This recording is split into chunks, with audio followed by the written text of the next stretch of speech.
মহাভারতের মহাযুদ্ধ শুরু হওয়ার ঠিক আগ মুহূর্তে কুরুক্ষেত্রের ময়দান যখন শঙ্খধ্বনি আর বীরদের হুঙ্কারে প্রকম্পিত, তখন হস্তিনাপুরের রাজপ্রাসাদে বসে রাজা ধৃতরাষ্ট্র গভীর দুশ্চিন্তায় মগ্ন ছিলেন। তিনি জন্মান্ধ, তাই যুদ্ধের ময়দানে কি ঘটছে তা দেখার উপায় ছিল না, কিন্তু তার মনের ভেতরে এক বিশাল অস্থিরতা কাজ করছিল।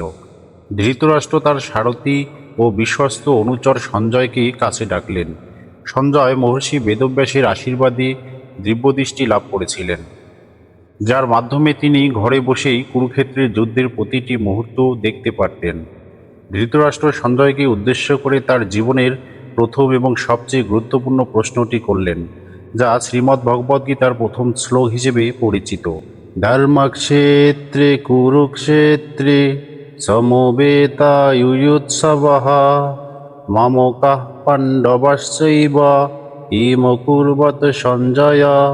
রাজা ধৃতরাষ্ট্র সঞ্জয়কে জিজ্ঞেস করলেন, হে সঞ্জয়, আমার পুত্রগণ এবং পাণ্ডুর পুত্রগণ যুদ্ধের সংকল্প নিয়ে পণ্যভূমি কুরুক্ষেত্রে সমবেত হয়েছে। সেখানে উপস্থিত হয়ে তারা এখন কি করছে? এই শ্লোকটির পেছনে ধৃতরাষ্ট্রের মনের এক সূক্ষ্ম ভয় লুকিয়েছিল।